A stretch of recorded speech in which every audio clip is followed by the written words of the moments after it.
There's a lot to break down on the psychology of Bryan Kohberger, what this tells us about what else he may have been up to.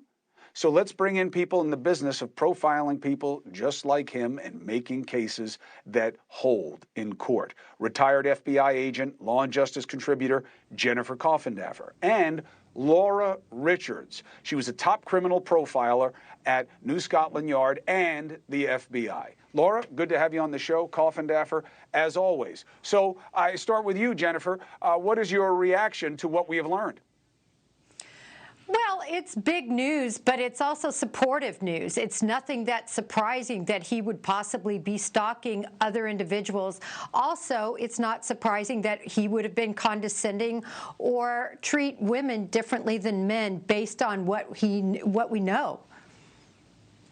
So, Laura, when you're trying to assess somebody like this and what they're about and what their motivations were, the big concern about Kohberger is, of course, can they make the case in Moscow, but also, is there more to him?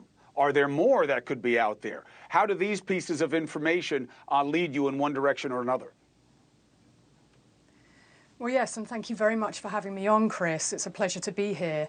And I think that, when I first started talking about this case, I said that there would be a history of stalking. This seemed to be a very predatory type of behaviour and targeting one victim in particular, but in fact going into a house of multiple occupancy told me that whoever this was someone who has done it before.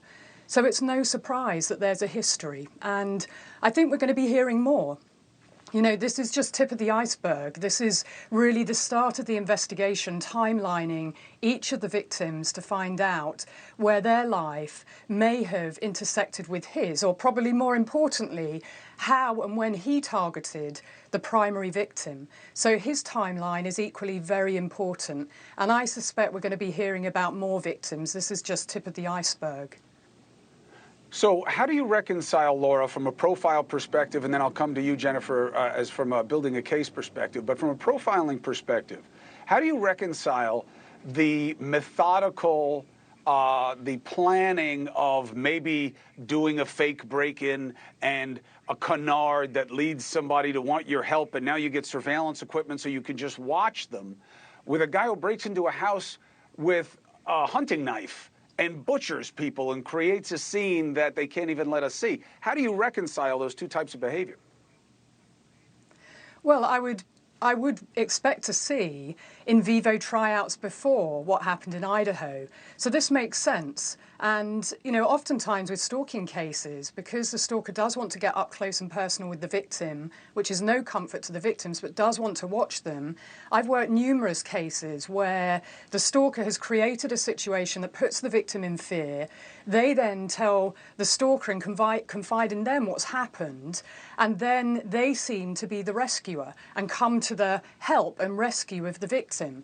So the fact, if this particular victim did confide in him that she was fearful about anything that was going on, and then there was a break-in, well, he may well have put that security system into her place and been stalking her via that means. So stalkers are very clever, they're very cunning, and they're very manipulative. And I would expect there to be an extensive history before the Idaho case. This is somebody who's done it before, because it takes a lot for someone to go through the door when there are multiple students within one address. But this individual did that. So he's practiced, he's done it before, and now it's the case of trying to find all of those, what I would call warning sign behaviours, and for women to come forward and to report and tell police whatever they might have experienced, whether it's the students talking about his behaviour towards them and him making them feel uncomfortable. These are all very important warning signs.